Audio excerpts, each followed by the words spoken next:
Listener, we have a very special bonus episode for you. You may have seen the social media posts by This Is Not a Game, launching the world's first adult party game written by vegans for vegans.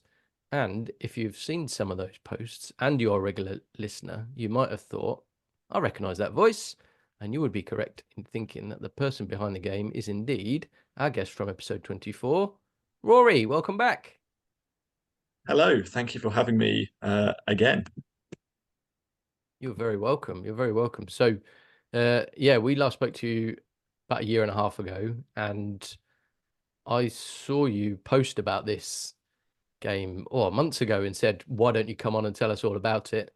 And you said, "I'm not ready yet." And then now you're ready. So tell us about I am ready. Yeah. Tell us about Plants Against Veganity.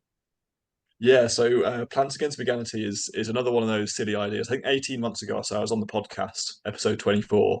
I went back and found it to essentially publicize a rather stupid idea I'd had to run from dawn till dusk and raise money for turkeys at Christmas time, which actually is not that stupid when it comes down to the reason No. behind it. Plants Against Veganity is another one of those kind of can I say crackpot ideas that came to me in a figurative bath one morning. Essentially, my partner and I were playing a game of Monopoly in August last year. She's called Izzy, also a vegan, and we were thinking there could be a game that's like Monopoly, which kind of gets across a more positive message. Because Monopoly is all about building a kind of a literal economic monopoly. You're trying to own all of London. You're developing houses and hotels, and all that concrete emits a lot of greenhouse gases. So there's surely better ways of doing things. And so we were just kind of like brainstorming some silly ideas of what that could look like, and we quite liked the idea of actually having a game that gets across a positive message. Turns out when I looked into it, I put together a spreadsheet of like, well, what would this look like and how would we get the parts and how much does it cost? And it's really expensive making an actual board game. If it's like an indie board game, all the parts just cost so much money. So I was like, well, I can't do a full-on board game. That's a bit out there, especially not like a Monopoly spin-off. But my favorite game's always been Cards Against Humanity. It's easy, it's fun. Have you guys played it before? Yeah. Yes, a couple Yeah. of times. Yeah. Nice.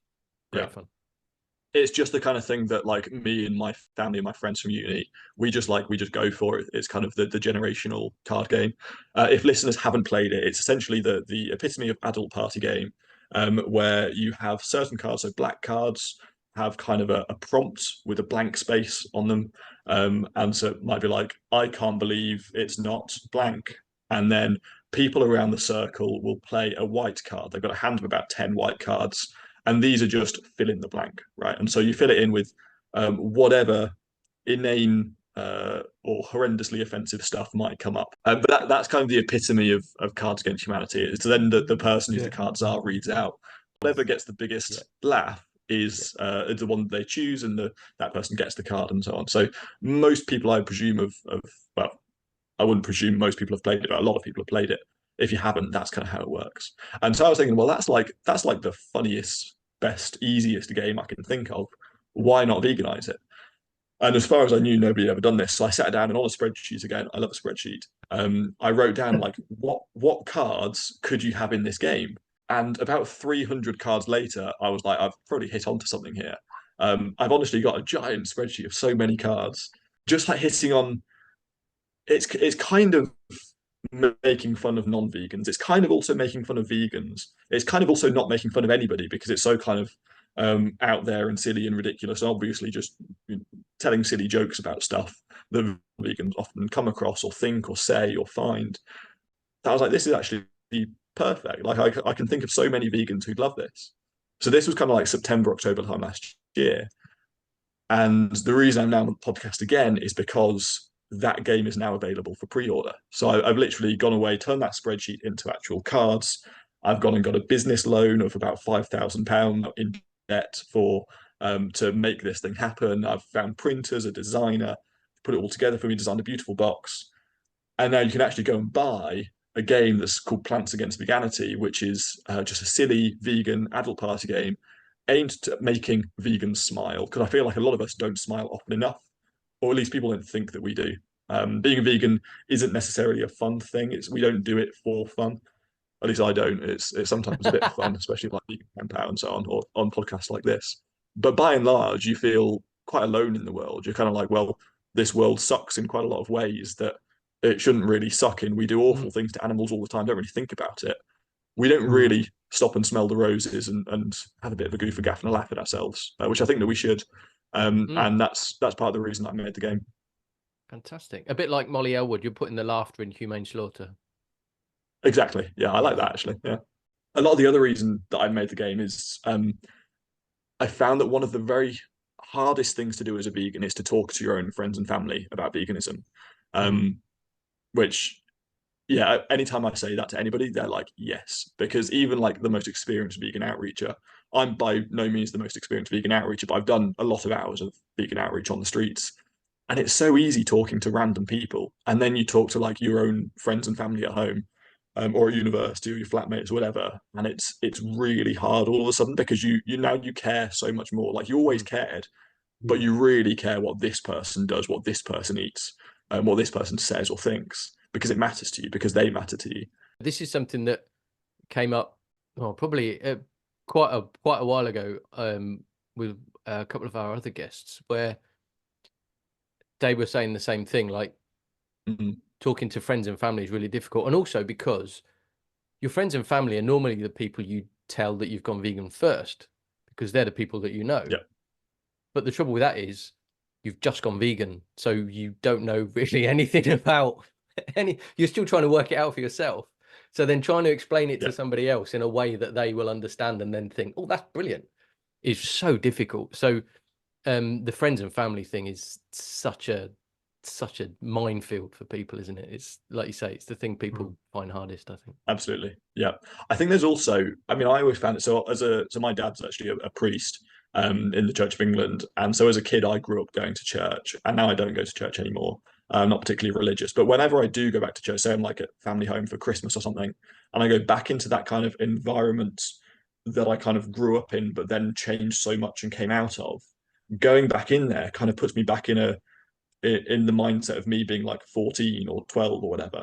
And I'm all of a sudden transported right back into history. And I feel like there's a similar thing with veganism where when somebody knows you from before you were vegan, like well before you were vegan, there's almost a sense of kind of infantilism in a sense. Like you become more, you kind of regress more in time. Maybe it's just me. It could just be a me thing, but that's kind of how I think about it is you're almost shunted back into who you were way back when. If I go and like meet a stranger on the street now, I'm like, oh yeah, vegan is great. I've been vegan for ages, and yada yada yada. With my friends and family who know me from way back when, it's more like, here's a new idea I've got. You might like it, you might hate it, you might hate me because of it.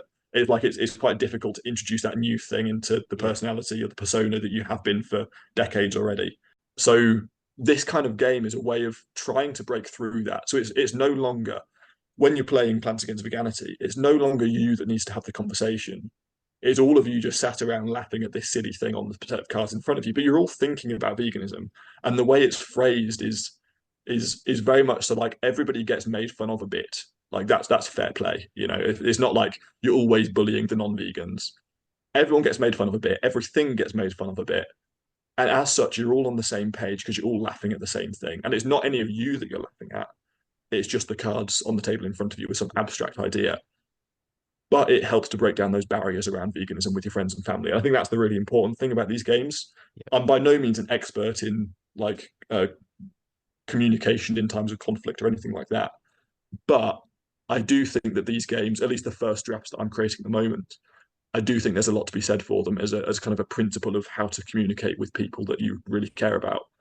It's externalizing the conversation and making it about a game instead. And that's really easy to do, where it's really hard to have the conversation without. It's fantastic. Like having little cue cards. Yeah. Yeah. Love that. Absolutely. Can I just read 2 examples that you have on your Instagram? Yeah. I know exactly which one you're going to read out, Weston.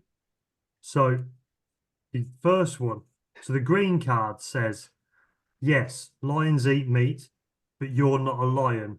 And that's the end of card 1. Yeah. Card 2, following on from you're a constipated, exhausted, steroid-ridden carnivore. Yeah. Yeah, Example 2. I did veganuary once, never again. After 10 days I was, end of Like. card, calling cheese she's so that everyone knows it tastes like shoes. Yeah, those are two of my favorite because they're quite good jokes in and of themselves without needing much of a prompt. But yeah, there's all sorts of a variety of cards, and you can kind of see from those two examples you picked as well. The one of them is kind of making fun of the carnivore for being constipated, exhausted, and ridden with steroids, and the other one's making fun of vegan cheese, which is something that Yeah. vegans often get a bit het up about. And so both sides, it's like, yeah, well, you're constipated, but you have shit cheese, so who's really losing here? So that's kind of part of the art of creating a game like this is like Yeah. no one's out of bounds really. Like as long it's like playing dodgeball, right? You can't just have one person who never gets hit with the ball. The fun is that it's going back and forth and everybody's having a great time because it's exciting. You don't know who's going to get made fun of next. And so sitting around this circle, yeah, you know, pointing fun at the non-vegan first, and then it turns back on the vegan. And so it kind of equalizes it a bit. But it never says that at any point that like, oh, it's you know, it's veganism is a terrible idea or whatever. It's always kind of, I think, allowing us to joke about this kind of stuff allows you to think a bit more objectively, maybe Yeah. afterwards, in kind of the clarity after the game. Actually, that was quite fun. Those vegans can actually make fun of themselves a bit. They can kind of see the world for what it is. We are kind of on the same side about something, making fun of each other. Let me actually give that a bit more thought, and it makes the whole thing a little bit more friendly than it has been before. So I'm sure the game is going to evolve quite a lot. I'm going to do kind of expansion packs. I'm going to do, you know, this little kind of like, you know, when you had like Pokemon cards or something in little foil packs. I'll probably release a completely new box set, maybe bigger than the one before. I've got loads more ideas that aren't in the current box. But yeah, I think as a idea as an outreach tool, it might be the thing that we've been missing in terms of speaking to close friends and family for quite a while. Love that. Sorry, Yeah. I mean, anything that just gets the message over in a new way can, like you say, can be the thing that just helps the movement move forwards. That's you'll be fantastic. on Piers Morgan in Yeah. a couple of weeks. I've got a new I board game. Have you eaten avocados? yeah, well, there is actually a card on Piers Morgan in the game, which is something like it. I can't remember exactly the phraseology of it. I'm trying to find it out because I've got it in front of me. But it's something along the lines of Piers Morgan asking his guests if they eat avocados, which is just there. So I've got Piers Morgan in the game already. I'm always open to new ones though, because if there's any cliches, non-vegan cliches that I've missed out, then I'm very keen to have and players message me with new things because I'm always on the hunt for more things for the expansion pack as well as the future games that I'm creating as well. Piers Fantastic. Morgan asking a question, then not letting you answer it. That's a nice one. That's what he does. Yeah, that is a good one. Yeah. There's so much that can go into it. So, well, let's start with where can people find your game, Rory? Website. So it's just thisisnotagame.co. I guess I should explain the reason behind the name, although it might be clear to some. The company itself is called This Is Not a Game because I didn't want to completely gamify veganism. I didn't want to make it seem like veganism is just fun and games and whatever. There's a phrase on the back of the box which you'll see, which is vegan for the party animals, and it's not just obviously vegan for the party animals. It is vegan for the animals still. It's not funny that animals are in factory farms. None of that stuff is itself hilarious. And so it's called This Is Not a Game. But you can still make games about stuff that's difficult to talk about. And so that's kind of where we're going with the name. So this is not a game.co. You can see the pre-orders are open. I'm going to be posting out those pre-orders on the 1st of July. You can also select a free delivery option where I literally just hand it to you at Vegan Campout, because that's the other thing is I will be at Vegan Campout selling Plants Against Veganity. So that's now confirmed as well. I'm also going to be at every single Veg Fest event for the rest of the year with Plants Against Veganity. So I'm going to be everywhere in person. I'm also going to be listing on places like Etsy and various others. I've not done that yet, but that is coming up. But at the moment, there are literally, I launched It was in the evening 2 days ago, so it's been about 36 hours that it's been available for. And out of the 50 that I opened for pre-order, the 50 decks, I've already sold about 35 or 36 of them. Wow. So it's really selling like hotcakes, which is for a little business with potentially no following to start with. It's done really well so far, which is great because those pre-orders allow me to pay for things like Vegan Camp Out. They allow me to pay for things like the next print run. They allow me to do all sorts of stuff. So it's really important to do that. And also, I'm developing a bunch of other books. I'm writing a dictionary at the moment. I'm making another card game. I'm planning these board games. All of that's going to be coming up through This Is Not a Game. And so the money from the pre-orders and the VCO sales are going to help me develop those next generations of things. None of the money at the moment is going anywhere near a salary for me. It's all just on the side. Everything that the business sells goes straight back into the business to generate more stuff that help people to create more vegans in the world. Is that deliberately non-profit or just to get it off the ground? Well, it's because if I started taking money out of it, the whole thing would crumble partially. But it is also, I mean, I'll give you a brief sort of timeline of the next 2 years, because this isn't just like a this game sort of thing. This is something that I think as a model has a lot of legs, and I don't want to sweep the legs out from under it by withdrawing a salary for me that I don't really need because I already have a job. So the next thing I'm going to be doing is called the Little Vegan Dictionary. And that's because we as vegans don't actually have a dictionary yet. Like we just don't. There's all actually collect dictionaries, which is a fun fact about me. I've got a collection of like 200 something dictionaries in like 80 different languages.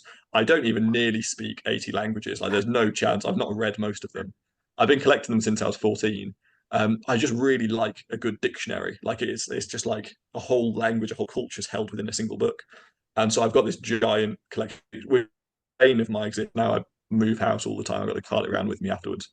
But I realize that we as vegans don't have a dictionary of veganism. There's so many words and concepts and ideas and phrases that like adopt, don't shop, or utilitarianism or whatever else that you kind of need to get to grips with when you go vegan, or you don't need to, but it helps. And so understanding all these concepts, what's vitamin K? Where's it from? How do I get it? What is I don't know what's antinatalism all about? Why do some vegans think it's the bee's knees and some of us hate it? I read a phrase the other day, a couple of days ago. Yeah. Anti-intersectionalism.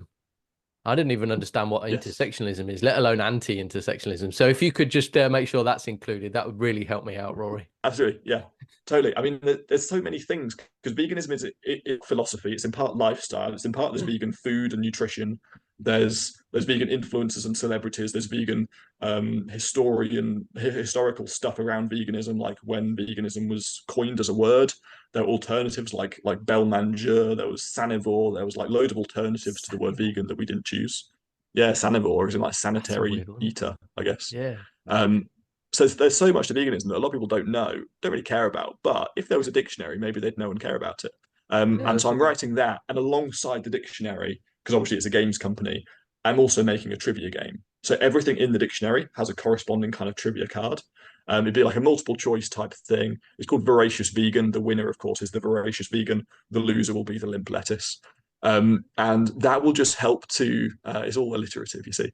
That will just help partially with new vegans who want to learn more about veganism, partially with the families of vegans who the vegans really wish knew more about veganism, partly for outreachers who want to just solidify their knowledge, partially for people who want to get involved in outreach to feel like they know enough facts to do it.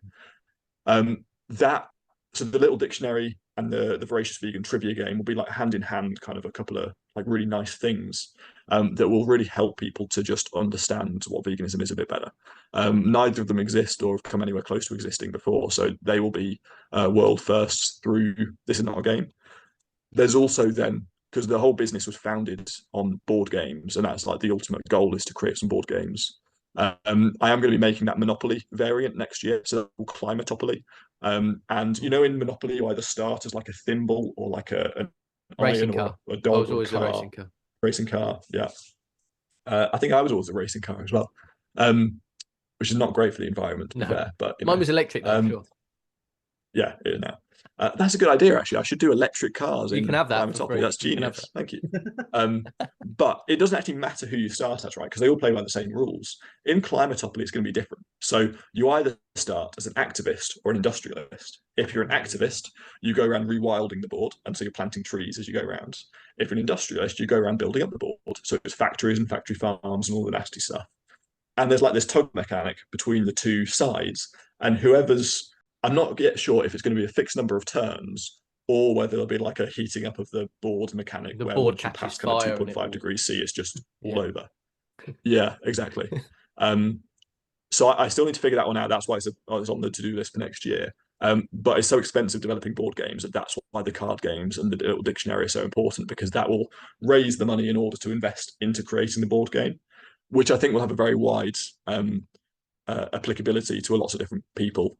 There's also going to be cards in that, it's like get dividends or whatever in Monopoly. It's going to be things like JSO activists make you late for work, pay £50, for example.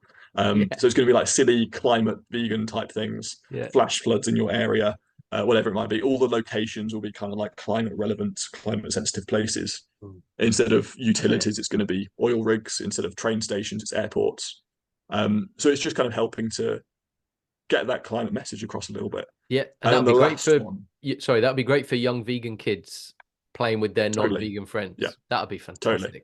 Yeah, absolutely. I know. I'm also thinking there'd be a mechanic where if the activists win, then everybody wins. If the industrialists win, then everybody loses. I think that'd be quite funny. Yeah, it's got to be the outcome. So yeah, that's gonna be Climatopia. That's coming 2025, and also 2025 is going to be maybe 26. Is going to be a game called Sanctuary, which is like a world-building board game. This is going to raise money for actual sanctuaries as well, I hope. But that will be a game where you are a sanctuary owner and you have to run this sanctuary for the first kind of year of its existence. You're suddenly lumped in with like a donkey and 3 goats you've now got to take care of because they've been rescued by activists. And that's going to be kind of a very cooperative, nice, farmy type game, except of course it's not a farm anymore, it's a sanctuary. Hopefully that will also be accompanied by an app one day, which will be essentially like Farmville, but you're not like killing the animals. The very long-term game plan, I've just shared all my secrets immediately because I think they're quite fun. To what that's very much the dream. I just need to focus on it one step at a time, essentially. Yeah. So fantastic. That's very exciting. And each one of those sounds like it's got you've obviously taken your time to make sure each one's got a very real purpose and a target audience and each one's got its own individual outcome that should help the movement. You can see them as like Christmas presents. That's what I was thinking. Yeah, exactly. It's like little vegan gift things. What can I get me vegan mate? Totally. Go to your website, get a new board game. Spot on. Exactly. Yeah, I think I've had. I like the dictionary idea. Sorry to interrupt. I really like the dictionary idea because that thing that Matthew said about when you're first new vegan and you haven't got a clue what you're doing, having a handbook would be so nice. Go. They keep talking about something, but I don't know what it means. Yeah, totally. It's there's being a vegan, you kind of have to immediately become, with no training or qualifications whatsoever, other than like YouTube and maybe a book or a documentary. You've got to become a nutritionist, an environmental scientist, a philosopher, a theologian, an animal ethicist, an animal behaviorist. You've got to become like a farmer and an agriculturalist and like just know everything. And you're suddenly lumped in with solving all the world's problems. And actually, you shouldn't really have to, because it's completely unreasonable to expect anybody to know that much. I constantly learn new stuff about veganism, and I've now been vegan for 4.5 years. Last time I was here, it was like 2.5. But it's it's something that I think will help a lot of people, I hope, and make a great Christmas present at the same time. So that's something to look forward to. Love it. Good man. Fantastic. Okay. We love you. Yeah. So pre-orders open now on the website. And indeed, as you said, for only the first thing, that's the Plants Against Veganity. Everything else is months, if not a year away. Yeah, but like you say, you focus on one at a time. So get your Plants Against Veganity from the website, and please do. Like you say, you can come find us at VCO as well. I'll have. You're gonna have a lot more there. Are you gonna have a stand, or are you just sort of walking around dishing it out? I'll be a roaming trader, partially because it's a bit cheaper than having a stand, Yes, quite a lot cheaper, in fact. And yeah, so we're walking around with like a big banner on my back and like an usherette tray with like our branding on it, and just mooch about doing that for a bit. So I'll be there all 4 days. I do work in my day job at Omni. I've left my charity days behind and I now work in plant-based businesses as some kind of pseudo-capitalist type, I think. And yeah, so I peddle plant-based dog food day to day, and then plant-based games night to night, I suppose. But I'll be there on between both stands, doing board games, card games, all weekends. Are you guys going this year? Fantastic. No, I'm not. My missus is. My missus is going with her mate. Yeah. Yeah. We're on the fence apparently. It was no up until lunchtime today, and then now it might be a maybe. So I'm not really? sure. Nice. Nice. I just do what I'm told. What change was it? Was it finding out about Plants Against Veganity going? Exactly that. Yes, that's the only reason. Yeah. Nice. Good. Definitely that. Fair enough. Nice. It's been I feel like for me the most exciting thing about it, partially it's the mission itself. Partially it's also actually running a business is not something I ever thought that I'd do. I thought I was in the charity campaigning gig, in the outreach gig. A lot of what I'd quite like to communicate to people about running a vegan business is I feel like I can do, or people generally can do a lot more often through business than through other means. Not necessarily in every case, but for example, not that I'm going to spend the time shouting out Omni where I work, which I will because it's great. But it's obviously not about that. But in Omni, for example, we know that the plant-based dog meals in the last couple of years have saved about 50,000 animals from the food chain. Wow. Which is insane. And it's literally just selling dog biscuits. That's what we do. When you break it down, we sell dog food. And it's like it's quite a niche little thing. But we've saved 50,000 animals. When you work that out, it's a team of maybe like half a dozen people. And so if they've all worked there for 3 years, which we haven't, maybe a dozen people, we've saved like if you do it through business means, you can do so much, and it's completely by the books. It's just giving people what they want. Mm-hmm. And with card games, it's like, well, I don't know exactly how many animals I'm going to save.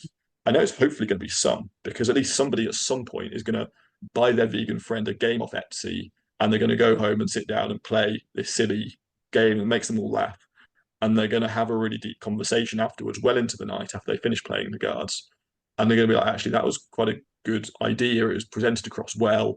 I've had a good time tonight. I've also had a deep conversation tonight about the stuff that came up in the game, and I might actually make a change. And that is incredibly powerful. And I've not had a chance to talk to that person because I'm not going to be able to reach them.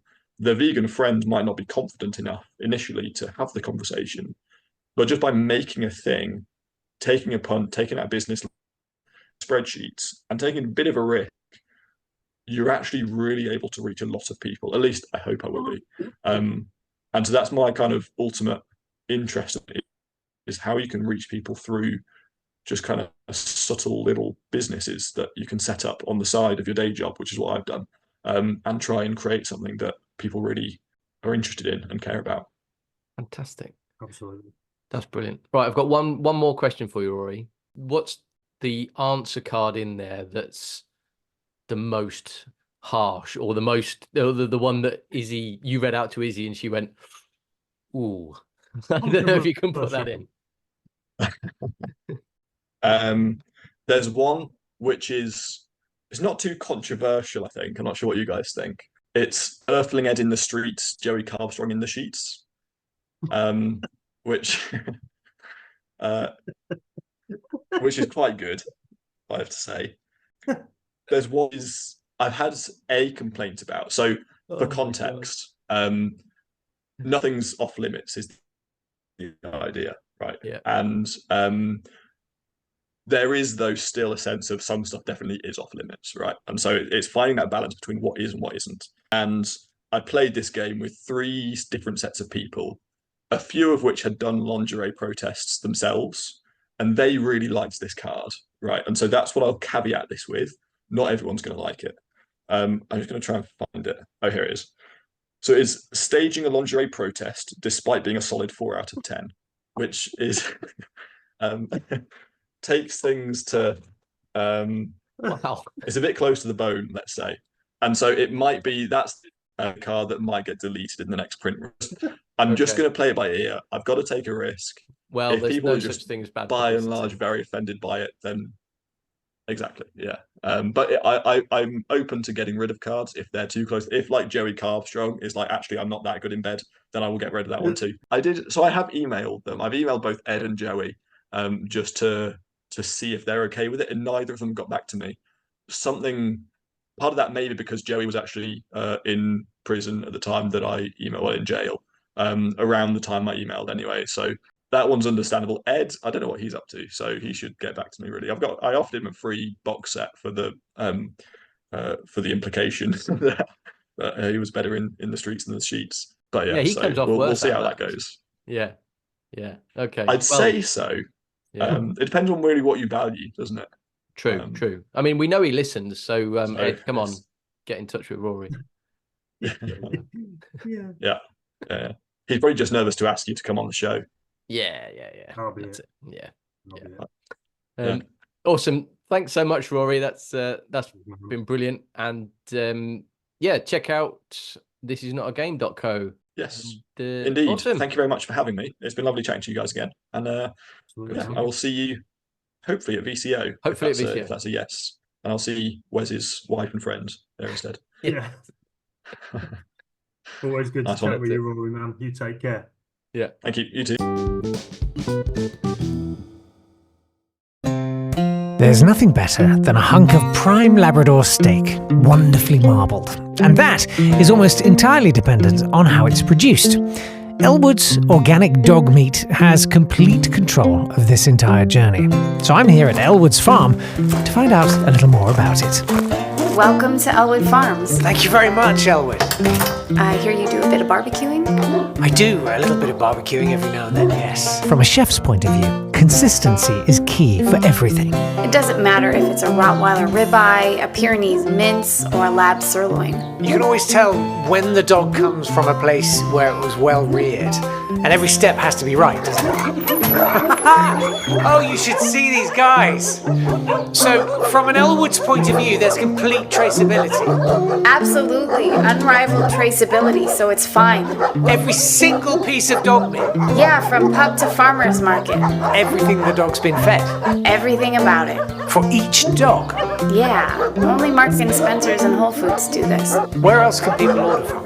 From elwooddogmeat.com. That's ELWOOD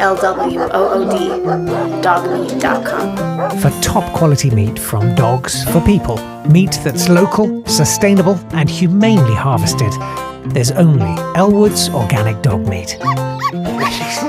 They seem pretty friendly, don't they? They're more responsive to me than my kids, to be honest.